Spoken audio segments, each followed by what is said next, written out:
బెంగాల్లో బీజేపీ దుమ్ము రేపింది. తొలిసారిగా బెంగాల్ గడ్డపై కాషాయ జెండా ఎగురవేసింది.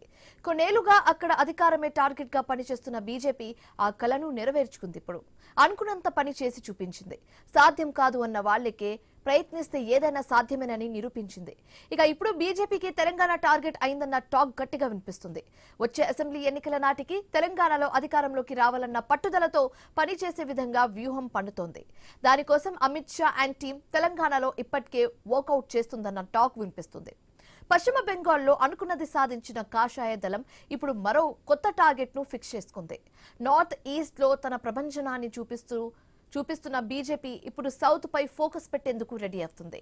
అందులో భాగంగా తెలంగాణ, కర్ణాటక రాష్ట్రాలను తన ఖాతాలో వేసుకునేందుకు వ్యూహాలను రచిస్తున్నట్లుగా తెలుస్తుంది. సౌత్ లో తొలిసారి కర్ణాటకలో అధికారంలోకి వచ్చిన బీజేపీ 5 ఏళ్లు అధికారంలో ఉన్న తర్వాత ఓటమి పాలైంది. అయితే కర్ణాటకలో ప్రధాన ప్రతిపక్ష పాత్ర పోషిస్తుంది. మరో 2 ఏళ్ల తర్వాత జరిగే ఎన్నికల్లో కర్ణాటకలో పాగా వేసేందుకు ఇప్పటి నుంచే ప్రణాళికలను సిద్ధం చేస్తుంది. కర్ణాటక ప్రభుత్వం చేపడుతున్న ప్రజా వ్యతిరేక విధానాలను ఎప్పటికప్పుడు ఎండకడుతోంది బీజేపీ పార్టీ. ప్రజల్లో నిత్యం ఉండే విధానంగా ప్రయత్నిస్తుంది. వచ్చే అసెంబ్లీ ఎన్నికల్లో అధికారమే లక్ష్యంగా పనిచేస్తుంది బీజేపీ పార్టీ.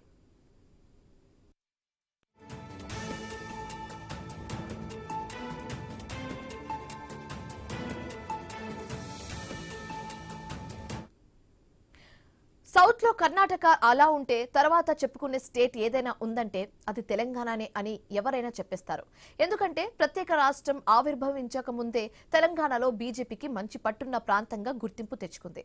గతంలో ఉమ్మడి రాష్ట్రంలో టీడీపీతో పొత్తు పెట్టుకుని తెలంగాణలో కరీంనగర్, నిజామాబాద్, ఆదిలాబాద్, వరంగల్, మహబూబ్ నగర్ జిల్లాలలో బీజేపీ సీట్లు సాధించింది.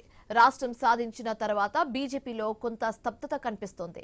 పార్టీ నిర్మాణం సక్రమంగా లేకపోవడం, పార్టీని నడిపించే సరైన లీడర్ లేకపోవడం కూడా ఒక కారణమని చెప్పొచ్చు.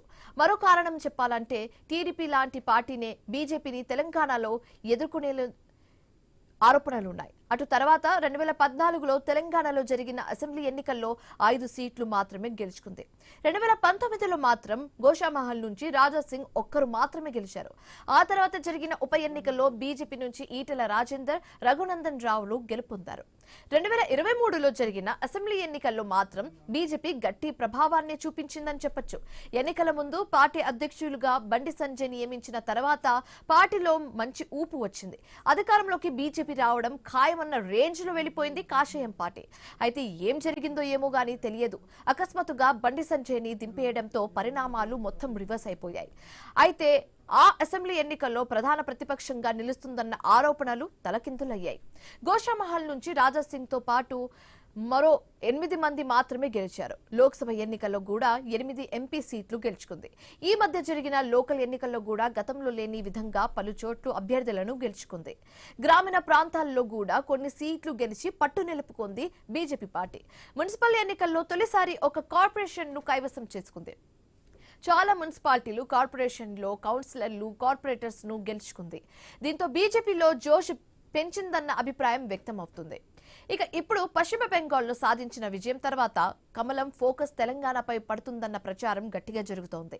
ఎందుకంటే ఇప్పటికే కింది స్థాయిలో మంచి పట్టుతో పాటు పట్టణ ప్రాంతాల్లో విద్యావంతులు కమలం వైపు ఉండడంతో ఆ పార్టీకి కలిసి వచ్చే అంశం ఉందంటున్నారు విశ్లేషకులు. ఇప్పటికే 8 మంది పార్లమెంట్ సభ్యులు, 8 మంది శాసనసభ్యులు తెలంగాణలో ఉండడంతో పాటు ఇక నుంచి కూడా పార్టీ హైకమాండ్ తెలంగాణపై ప్రత్యేక ఫోకస్ పెట్టే ఛాన్స్ కనిపిస్తుంది. పార్టీని గ్రామీణ ప్రాంతాల వరకు తీసుకెళ్లడం జరిగింది. ఇక ఇప్పటి నుంచి రాష్ట్రంలో స్పెషల్ ఆపరేషన్ నిర్వహిస్తబోతున్నట్టుగా టాక్ నడుస్తుంది.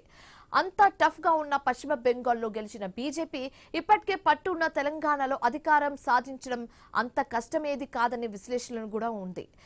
కొద్ది గట్టిగా కష్టపడితే తెలంగాణలో పవర్లోకి రావడం అంత కష్టమేమీ కాదన్న వాదనలు కూడా గట్టిగా వినిపిస్తోంది.